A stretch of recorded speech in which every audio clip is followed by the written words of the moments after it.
Hello, and welcome to the BISC-MAH Experiential Learning and International Collaborations event. This event is part of the inaugural Sussex Festival of Ideas, a dynamic and engaging program of talks, events, and activities.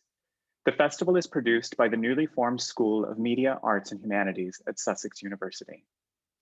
This event is being recorded and will be posted to the Sussex Festival of Ideas website after the festival. Live captioning is available and can be activated by pressing the live transcript button on the bottom right-hand corner of your screen. We welcome your questions throughout using the Q&A panel, also at the bottom of your screen, and we will respond to these during the Q&A portion of today's event. And finally, a legal disclaimer. A member of the festival's team might contact webinar attendees for their feedback after the event. If you do not wish to be contacted, please email the festival's producer or a member of the festival's team to opt out of these communications. I'm now going to hand over to Dr. Joanne Paul, Senior Lecturer in Early Modern History here at Sussex, who is the chair of this event. Joanne? Thank you so much, Jason. Of course, I started with the mute on. It's very exciting to be part of this first MAH Festival of Ideas. As Jason said, for those I may not have met, I'm Dr. Joanne Paul, and I'm a lecturer in the history department, which is part of the new MAH. I also have a bit of history working with the BISC, which is the institution that we're going to be talking about today. I wonder if I might have the slides up, if that's possible. Perfect, thank you. My history at the BISC starts many moons ago when I was a first-year university student there. And more recently, I've been involved with their External Education Quality Committee, where I've been able to get a really in-depth look at some of the advancements and innovations that are taking place there, especially in the two areas that we'll be speaking about today. The purpose of this session that we've put together is really to start thinking creatively about expanding opportunities for collaboration between the BISC, and I'll in a moment say a bit more about what it is and what it does, and MAH.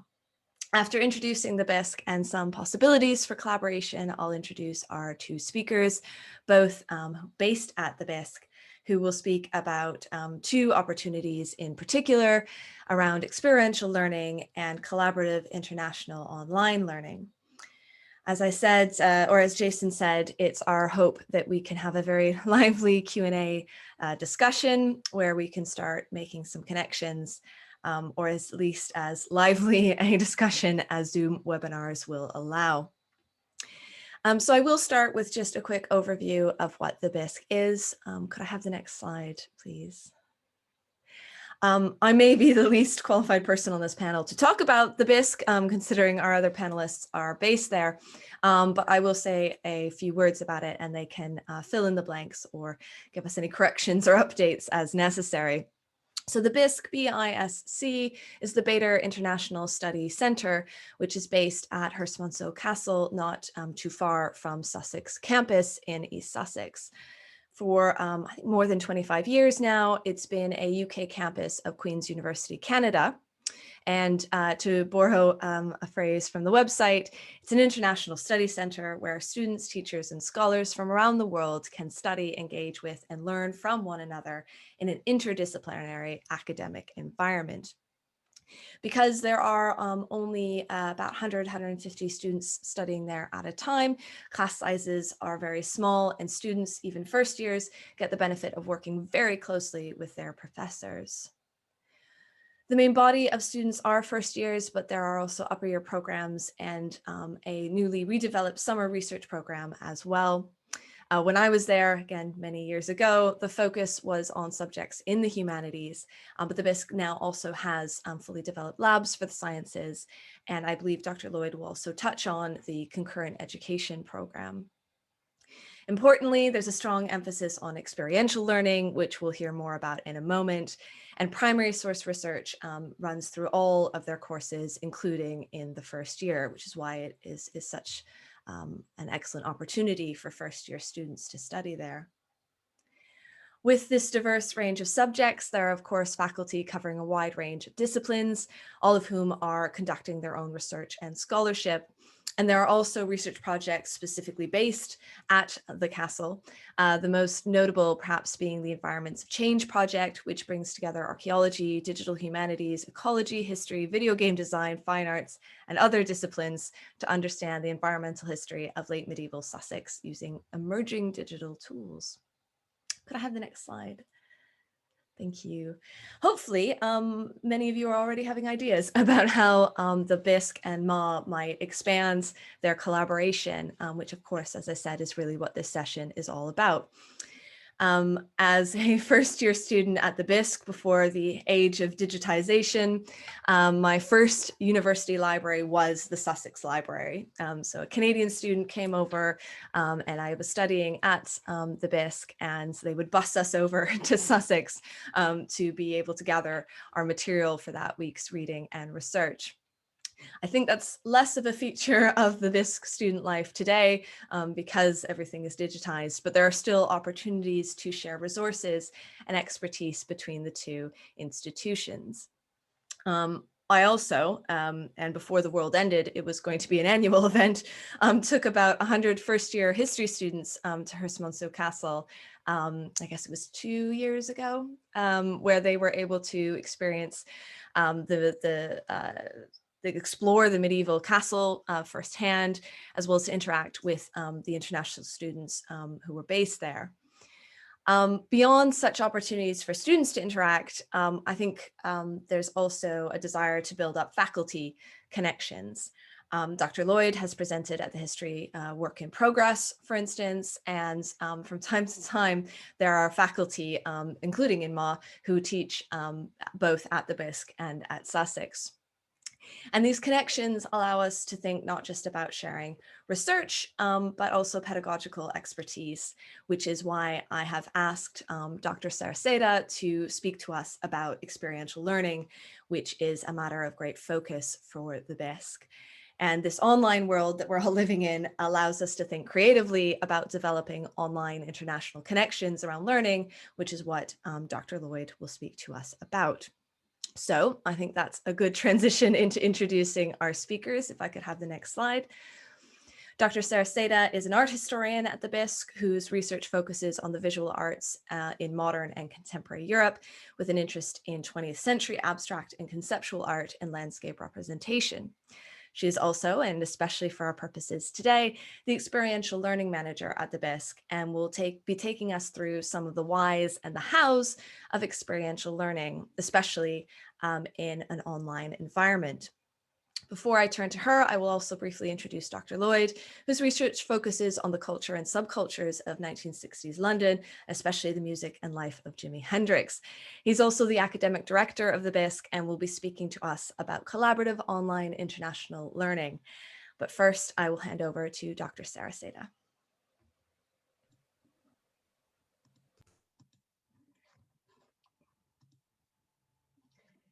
Hello, everyone. Thank you so much for the opportunity to join you in this exciting program.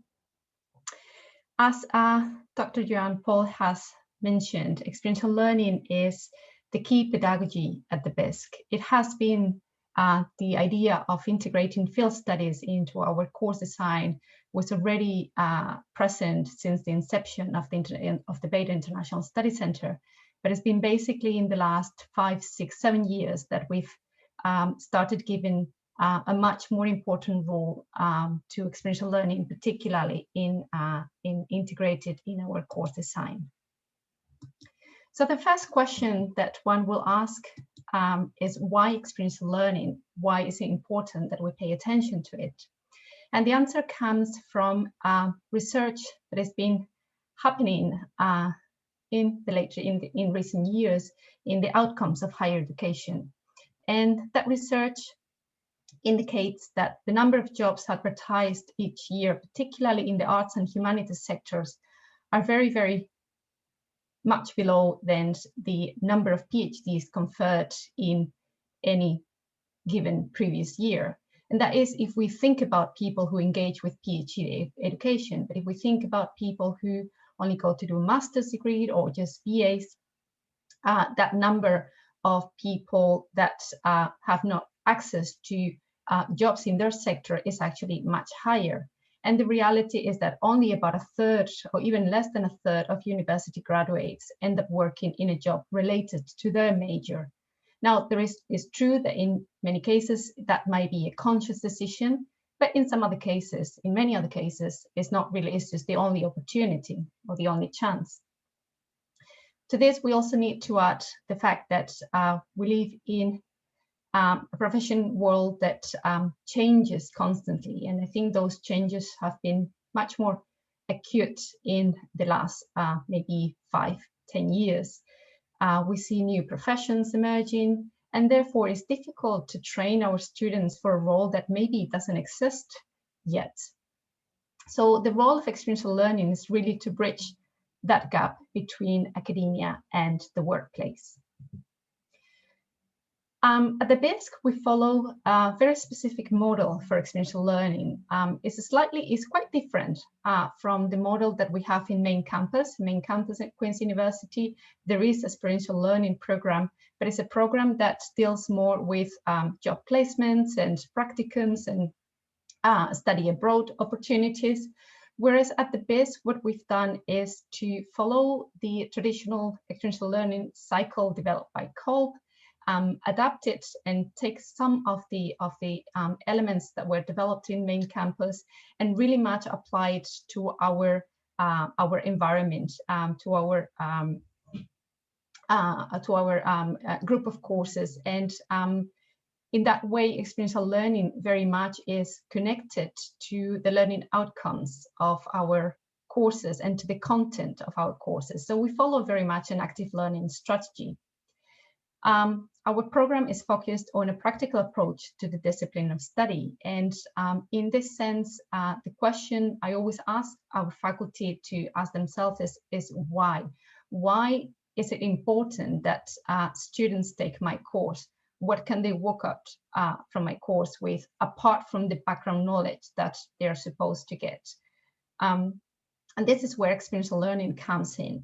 The experiential learning cycle needs to be supported by the instructor. The instructor is the specialist, is the person that knows how the activity fits in with the learning outcomes of the course, with the content of the course, that really knows what transferable skills he wants the students to actually engage with. But it also requires the engagement of the student. The student shares the responsibility of the success on the experiential learning opportunity. If the student doesn't engage positively with the activity, the experiential learning doesn't really happen. And for that, we need to devise an activity that promotes the successful exercise of transferable skills. In that sense, the experiential learning department provides logistical tools to support the instructors in creating a challenging and learning environment, applies quality assurance and assessment methods, and ensures that every single activity organized under the frame of experiential learning is actually organized or is actually developed within our requirements for pedagogical excellence. Now, as also Dr. Joanne Paul has mentioned, last year, we all had to change the way we worked. And something that we started to consider when we had to go virtual was whether we could really apply our experiential learning principles into the virtual environment, since it's a very hands-on, practical experience. For that, what we initially started to do was to start compiling sources on virtual teaching and learning and virtual experiential learning to really see if we could actually transfer or translate our experiential learning program into what is now the VL, the virtual experiential learning program. And we realized that, yes, the experiential learning, if done properly, can be transferred, can be translated into the virtual realm. What we did was to start developing a working framework that included guidelines, best principles, and also a timeline to give our faculty something to hold on to, something to work with. We also created an enormous database of virtual sources organized by discipline, so to give us our faculty ideas of what to do, how to do it, where to do it. And when I say a huge database, it was a database that compiled over a few hundreds different sources, so about 300 different sources, different ideas we compiled in that database. We also created teaching unit examples to demonstrate, to show, and to sort of support our faculty in realizing how we could actually make it work in the virtual environment, how some of those ideas that were included in the database could actually be be included in the course design process. We set up a number of one-to-one sessions with faculty, initially to find out what was that faculty needed and wanted, what was worrying them. And with that knowledge, with that information, we actually selected a number of synchronous learning sessions that were being put together by the main campus Center for Teaching and Learning.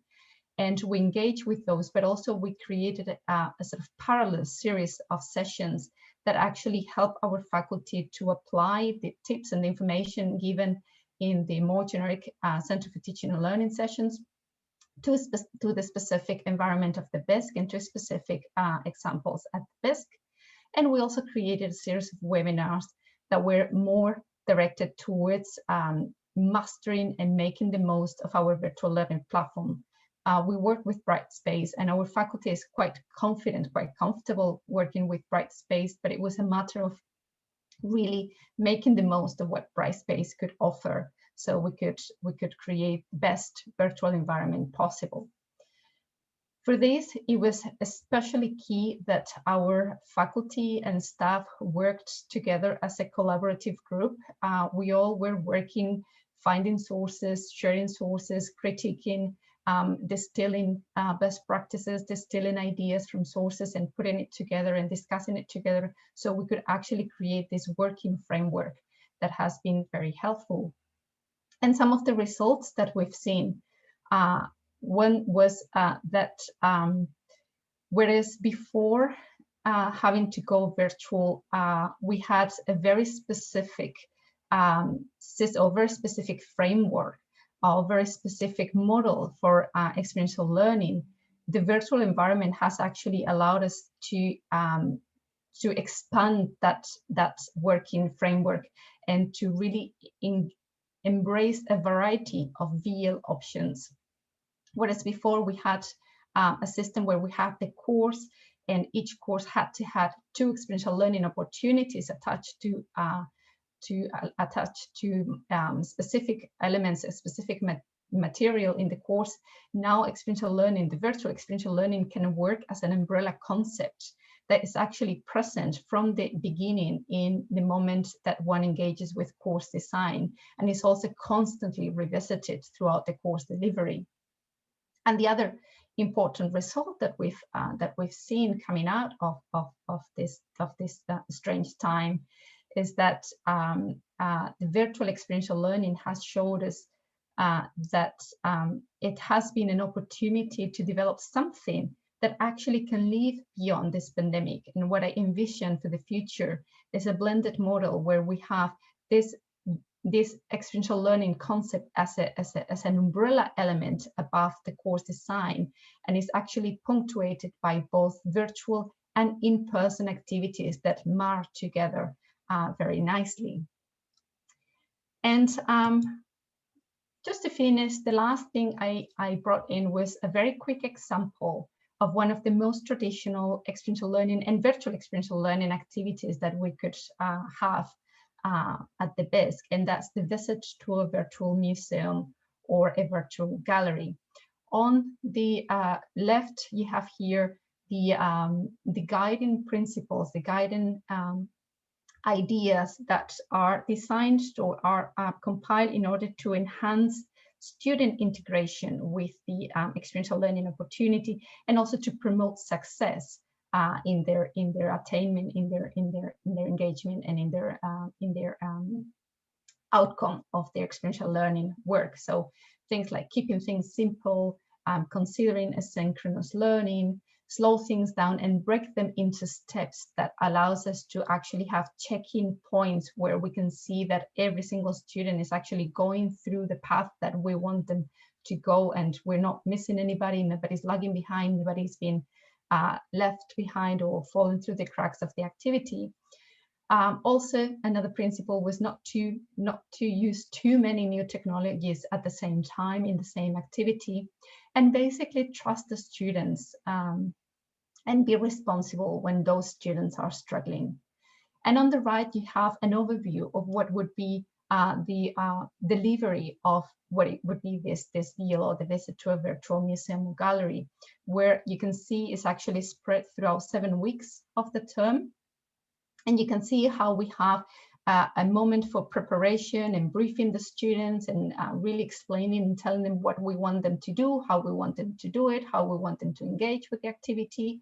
Then the actual concrete experience that is the visit in itself, which would be the first step of the COLB experiential learning cycle. Then we have the part that is the reflective observation, where we actually have to guide the students through their reflection, through their observation. Then we have the third step of the experiential learning cycle, which is the abstract conceptualization phase, where they actually, based on what they've experienced and based on their observations, they actually create new knowledge. And then the final step is actually the active experimentation step, where they get to test that new knowledge that they've distilled from the experience. So as I said, this is a very brief overview of the BISC Experiential Learning Program, and particularly I wanted to give a little bit of emphasis to the virtual environment, because I do understand that the BISC has a very unique situation where we have very small classes and we can actually engage with physical experiential learning much easier than maybe in larger institutions such as Sussex, where you have maybe 100 or 200 people in class. So the actual in-person experiential learning is more complicated, but it's actually very easy to translate, to do the activity or to try and do it in the virtual environment. So that is why I gave a bit more emphasis to that. So thank you very much for listening. And if you have any questions, I'll be happy to answer them after the presentation of my colleague, Dr. Lloyd. So I'm going to pass the baton to Dr. Lloyd now. Thank you very much. Thank you, Ruth. That was a very astute summary, I think, and thanks to Joanne and everyone at Sussex for hosting us today. I'm extremely keen to strengthen the relationship between our two institutions for many reasons. I think our ethos fits, and of course we're just down the road from each other, which makes life a lot easier. So what I'd like to do just briefly is to give a sketch of the COIL project that the BISC recently undertook with Coventry University. It was the first one we had ever done, so we kind of raced into it and learnt a lot along the way, much of it positive, but also some things that we would adjust for the future. And then I'm going to suggest some principles and best practice for those who may wish to take part in COIL projects themselves in the future. The project we did with Coventry was done between our first year Con Ed, so concurrent education students, and student teachers at Coventry, many of whom were actually in higher years in their program. Our Con Ed program has been running for, I think, about 4 years. It's very small. We have about 30 first year students, so fresh out of high school. And as well as taking their undergraduate degree in arts and sciences, they take an education degree, which in their first year involves one professional skills course called Self as Teacher, and then a practicum course where they usually get placements in local schools, firstly to observe, but then secondly to begin assisting teachers under close supervision. Of course, during COVID, the practicum had to be done online, and there are various ways of doing that. But the COIL seemed to be a really good way, particularly this year, to make those international links, to give them a truly international experience as they begin their teacher training. Can I have the next slide, please? Thanks. So the project was using picture books to explore challenging issues in Canadian and British classrooms. As is suggested there, the aim was to share and critically reflect on how picture books can be used to introduce or encourage further exploration of challenging cultural or social issues. So we wanted to confront the students with some of the difficult things they will face when working with school students, and to try to develop some tools so that you can have positive outcomes and not have to shy away from some of those issues. Could I have the next slide, please? So I think there is often an assumption that Canadian and British culture, because of our shared roots, our shared language, and so on, is a pretty good and easy fit. Whereas in fact, there are many significant differences of all kinds, including the educational systems. And this is one of the reasons why we wanted to offer Canadian students who choose to come to study in Britain possibility to study, to begin a Con Ed degree with us at BISC. If you think about it, if you've gone straight from a Canadian school to teacher training in the Canadian system, you've known one system for 12 years. And the danger is, of course, that you will think this is the way education is. So our main aim is really to give students a very, very early chance in their practice to relativize their thinking about education by being put down into a variety of these Sussex schools, some of them primary, some of them secondary, most of them state, but some private as well. And really to become much more conscious, to have a kind of alienation effect from their current assumptions. So to that end, for this project with Coventry University faculty, we developed 4 learning outcomes. So the first was to be able to identify and analyse how different fundamental values are negotiated in Canadian and English curricula. The second, to be able to appreciate diversity in perspective, practices, values, and teaching strategies between the UK and Canada. Thirdly, to be able to develop skills in effective communication and working with others towards shared goals. And fourthly, and perhaps most importantly of all, to be able to engage in critical reflection and thinking from an intercultural perspective. So it was important that we talked at length with Coventry about that to make sure they were comfortable, and they thought those were good priorities, and that's what we agreed on to set us off. Next slide, please. So the project had both synchronous and asynchronous events, perhaps unsurprisingly, and we began with an introductory guest speaker, Deb Saint-Amand, who's an Indigenous elder at the Four Directions Centre on our main campus, who gave us a practical introduction to indigenizing pedagogy practices. Elder in this case does not indicate age, it indicates a deep knowledge of a particular Indigenous aspects of Indigenous culture. After that, we had our introductory meeting, so that's where we got all of the faculty and students together, and we were keen that that wasn't simply a functional meeting. In other words, we did give out essential information, but it was about a getting to know you meeting as well. It was social in intent as well as educational, because we needed students to develop trust.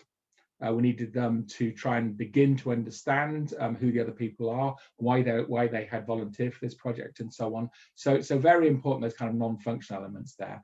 And then the last synchronous event was a closing symposium, which ran over 2 days, where the groups presented their findings from their projects. And we had a great guest speaker, Mel Elliott, who's a children's author, who's written books such as Toy Problem, which is about the hopefully fading tradition of toys for boys and toys for girls. So someone who has taken on these issues in her professional life as an author. Next slide, please. The asynchronous work had several aspects to it. So we began by asking students as individuals to think about topics that were important to them. We hoped that would mean they would have a high level of investment in what they were doing. Topics such as grief and loss, race, homelessness, illness, gender and identity came up. And that then allowed us to pair Coventry students who'd also decided upon this theme with BISC students. We had a slight imbalance in numbers. We had 29 in our Con Ed program, and we got 16 Coventry University students kindly volunteered from across 3 of their UK campuses. The platform we used was Teams largely, but students also connected via personal social media. Next slide, please. So the components were attendance at all synchronous events, and of course we recorded these in case anyone was ill or had to miss a session for other reasons. We actually had a couple of our BISC students were based in China, so obviously time difference became a massive issue for them, so we always backstop that with recordings of synchronous events. Each individual had to summarize their chosen picture book on the topic that they thought was important, and then within their group of BISC and Coventry students, once we assemble the groups, they shared that summary to help the groups decide on which Canadian book and which British book that group would work on as a collective. There was an emphasis on reflection on learning throughout the projects, so students were encouraged to keep a Teams journal individually and then share that with their group. For the BISC students, this was part of the submission. Coventry students were not involved in this core project for credit. So for them, it was about self-development as a teacher. And we also had a closing online survey so that we could elicit an overview of how students understood their own learning and progress during the project. Students also had to develop learning resources to accompany their group's selected texts. And the notion there was that the takeaway would be they would basically have a lesson or a number of lessons using Canadian and British text on a particular subject they could then take into their teaching practice with them. So that was a sort of motivational outcome that they would have resources to use in future. And then they had to present at the closing symposium. Next slide, please. So here's a little montage of some of the books that they chose. Viola Desmond Won't Be Budged. Viola Desmond was a Canadian civil rights activist, so she occupies a position in Canadian culture akin to Rosa Parks in US culture. There is Coming to England, a book about immigration, and then Pearl Power by Mel Elliott. That's her main character in her books.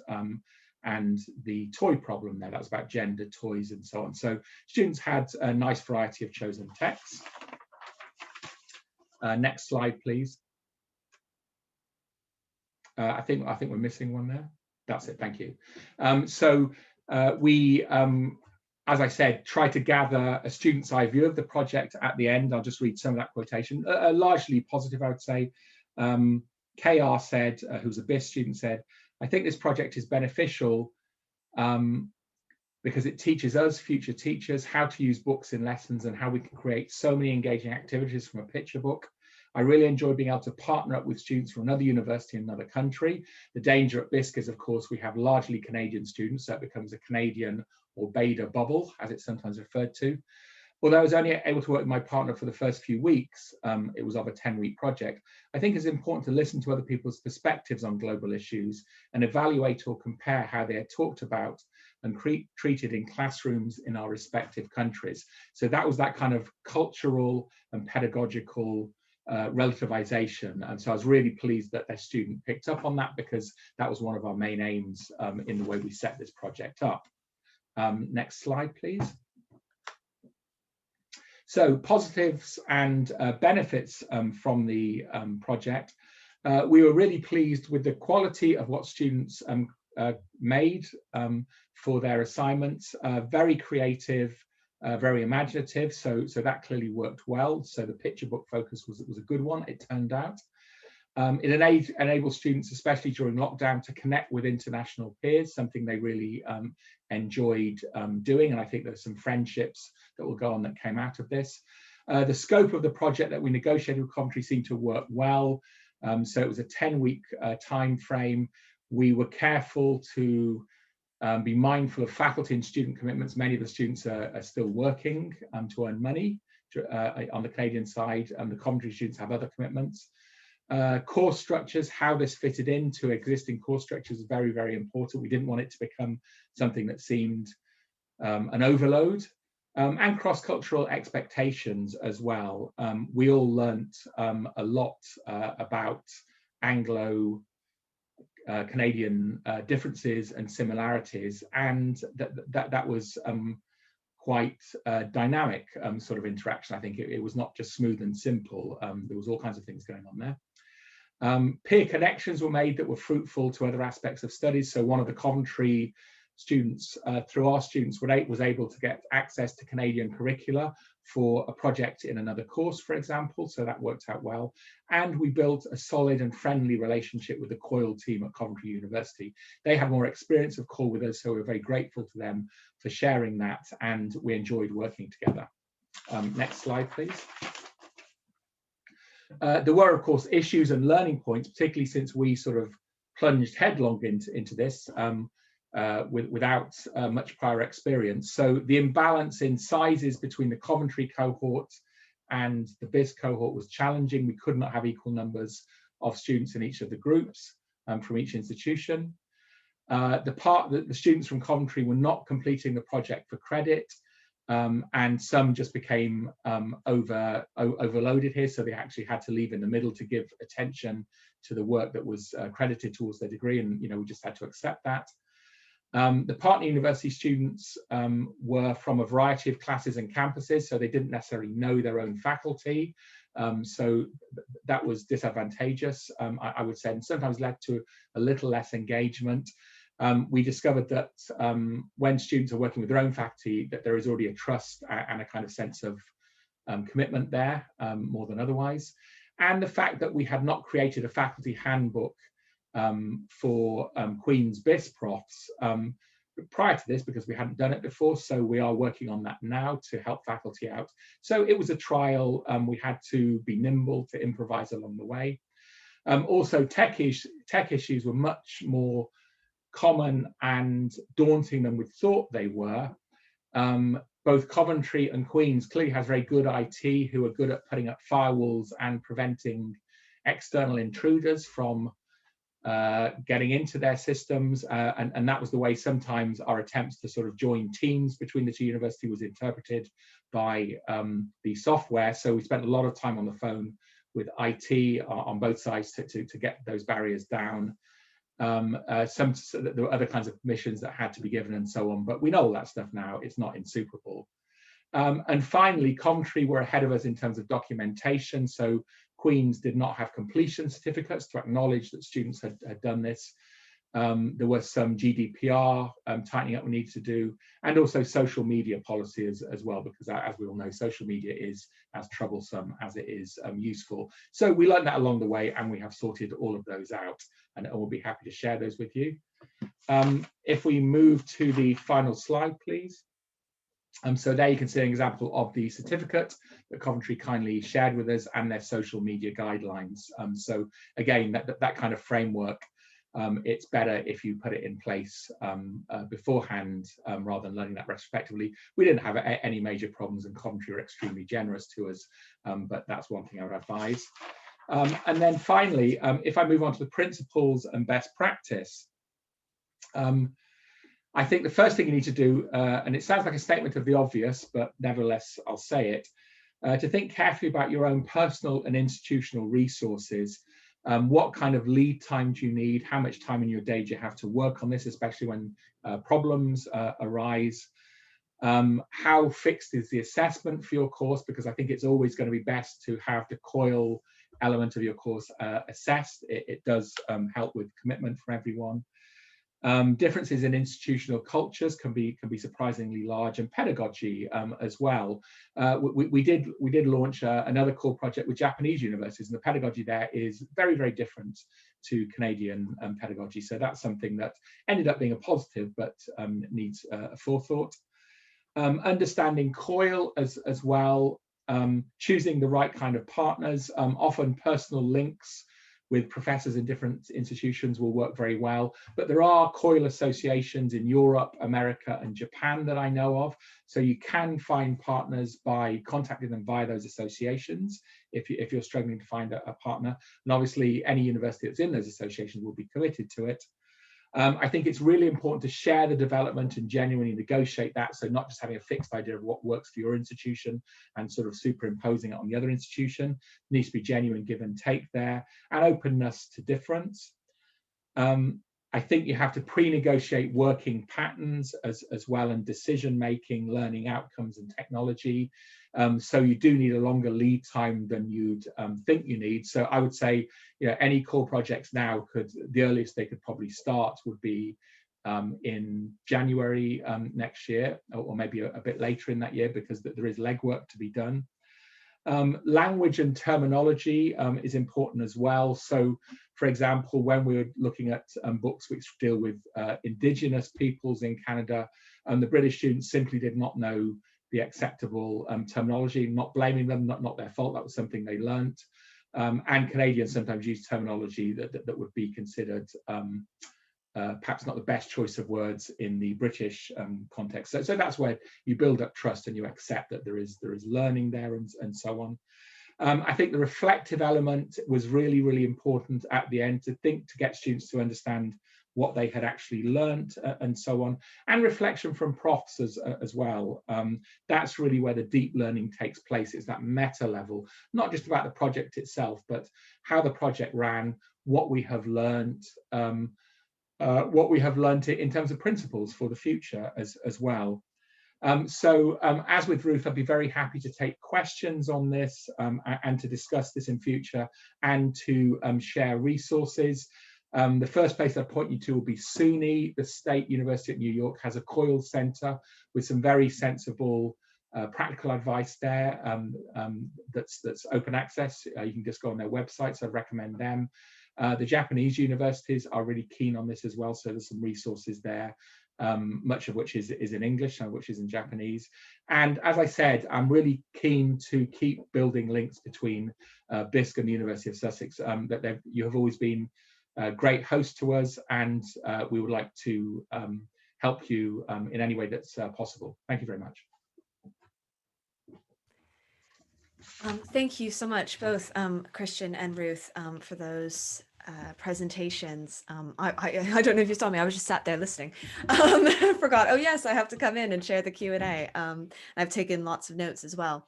While we're waiting for questions come in on the Q&A function on Zoom, and just a reminder to please submit your questions that way, I'll start us off on a few questions, if that's okay.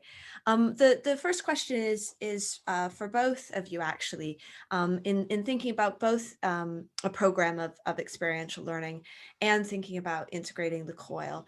What do you see as the advantages for faculty who are participating in terms of their research or in terms of developing their pedagogy? What have you noticed that the faculty have gotten out of it? Ruth, would you like to start? Yes, sure. I think for faculty is a great learning experience.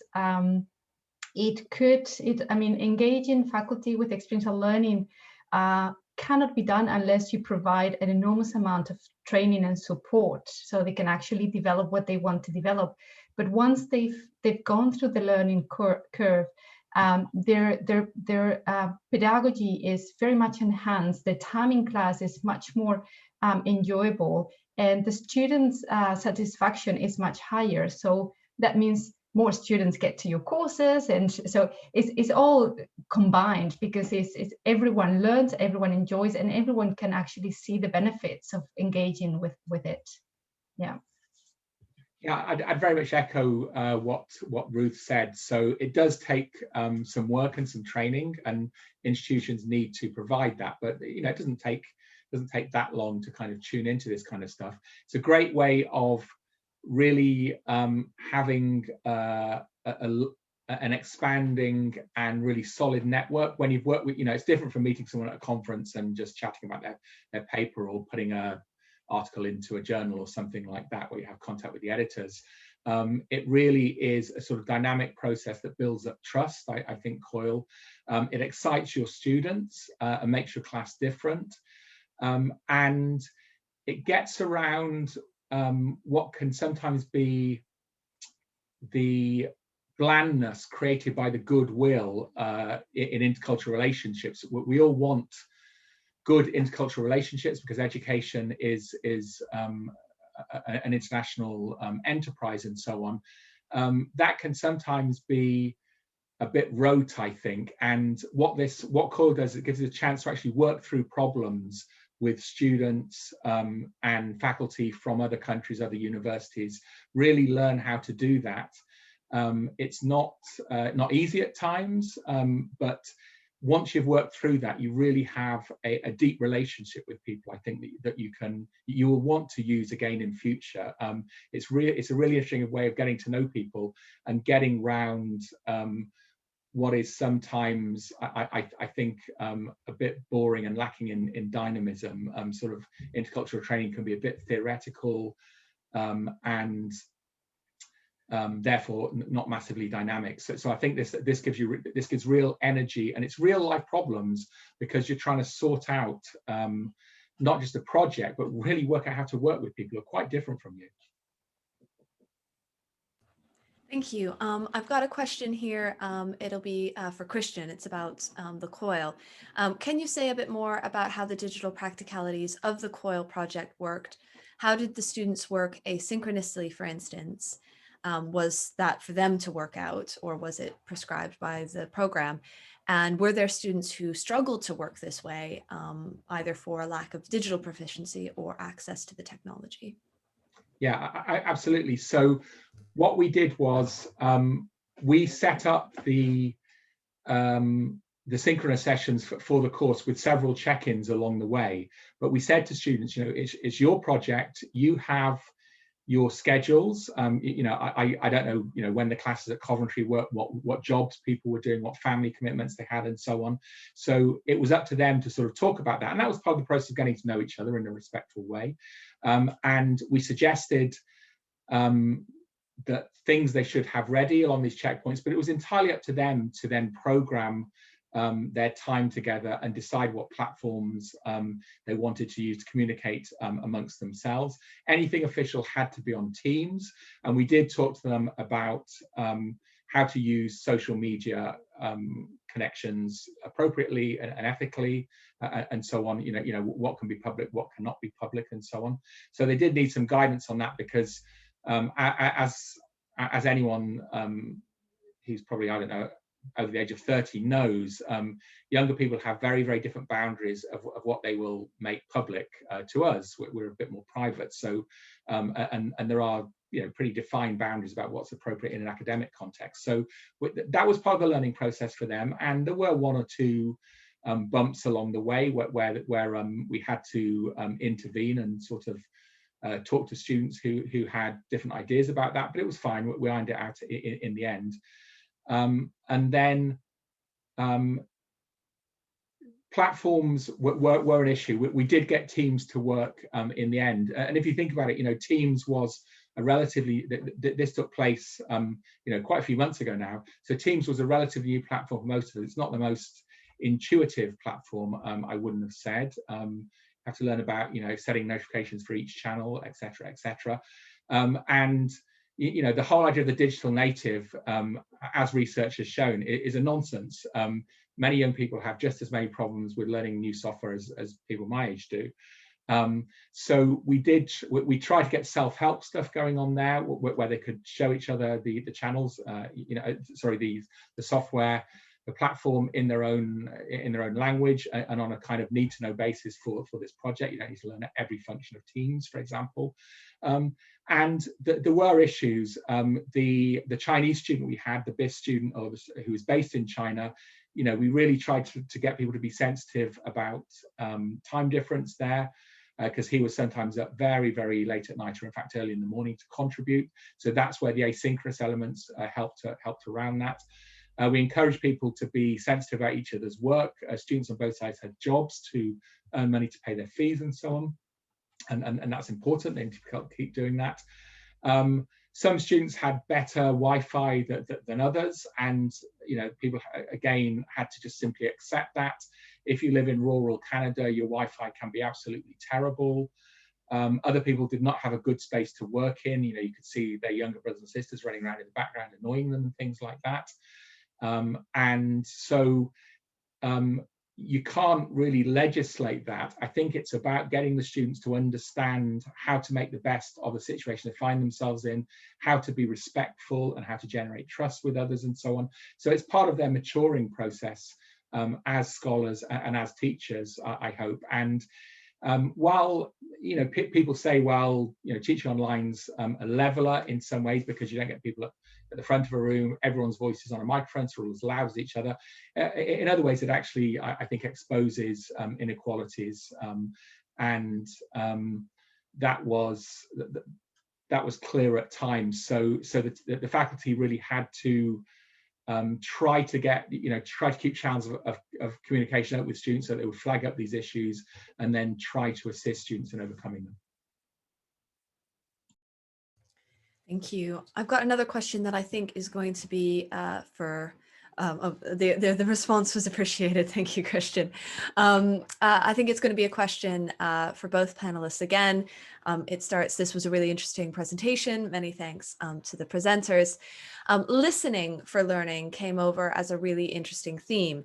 Is tech offering us opportunities to help students to listen beyond their own culture and environment better?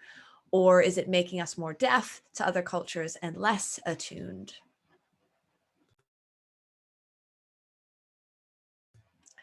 Is that going to be a Christian to start that one, maybe? Or Ruth, did you want to come in? I think you unmuted first, so why don't you start, Ruth? Okay. Can I just have a bit of clarification of what listening for learning concept is? I'll see if something comes up in the chat to help clarify that. I don't know if my answer would address the question, but one of the things we've noticed, especially when transferring experiential learning to the virtual environment, is that the way students connect with material and institutions has changed dramatically. We all know how when we go and visit a museum, for instance, the students actually enter the museum with a type of mindset, and their observations, their experience is actually very much framed by that mindset. When they have to engage with an online collection of a museum, that disappears, it's completely different. So that is something that is really interesting to use in the virtual environment. So I don't know if this is something that answers the question somehow. We have received a short clarification, so I'll add that in now and then turn to Christian. Christian referred to cultivating listening as important in student experience, was just interested in this. Yeah, I think that was something that we realized came out of this, because Canadians have a lot of stereotypes about British culture. British people don't have that many stereotypes about Canadian culture. And of course, Canadians, British people as well, but certainly our students, many of their parents were immigrants to Canada. So they really have, each person has more than one culture. And we did emphasize to students to try to give fair airtime to everyone in the group, whatever platform they were talking on, because the danger is that, as in a classroom, there will be people who have a lot to say, and other people have some very interesting things to say, but are a bit quieter, perhaps a bit more hesitant, and so on. Because we wanted the students to negotiate these things by themselves without an instructor, referee, present, where you'd say to the person at the back, like, oh, have you got something to say about this? Looks like you're thinking, or something like that. It was important for them to try to be fair about, speaking and listening in equal proportion between them, and not stereotyping the other group in any way, and actually realizing there are major things about those cultures that you haven't even heard of, let alone thought about. So, for example, British people simply know very, very little about indigenous cultures in Canada, let alone, starting from what is acceptable terminology upwards, because there are no indigenous cultures in Britain. We never think about that because it's just not here. So yeah, I think ironically, if you think of the digital world as a place of absolute sort of saturation of language and image, and it's constant babble and noise and so on, one of the things perhaps they learned by being online is actually being a better listener. Great, thank you. And yes, appreciation in the chat for that response once again. We've got just under 5 minutes, so this is probably going to be the last question before we wrap up. Just a question about what disciplines and subjects does the BISC deliver? The person asking the question, I'm thinking specifically about shared arts-based collaborations that might be practice-based. Is this something that the BISC would be interested in?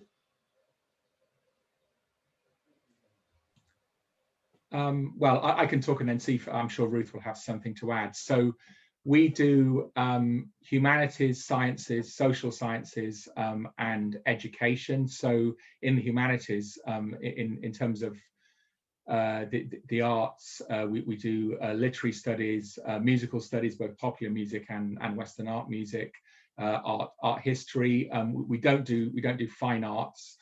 We do have musicians in residence, so that would be an area of practical collaboration in the arts.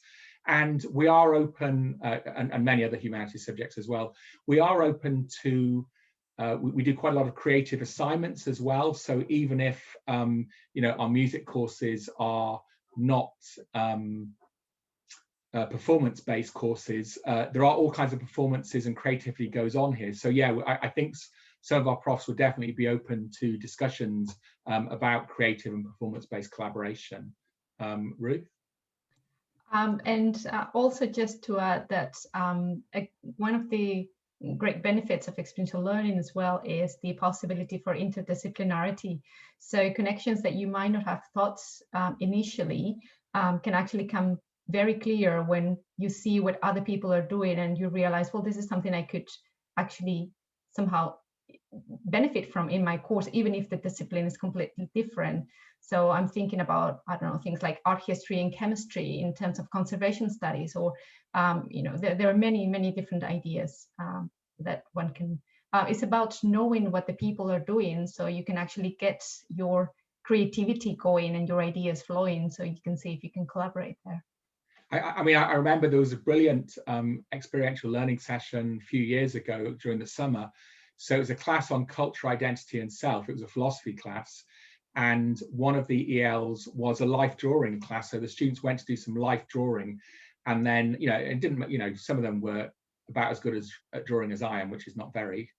And they then had to do a commentary on what their drawing said about culture, identity, and self, about their own selfhood and that of the model as well.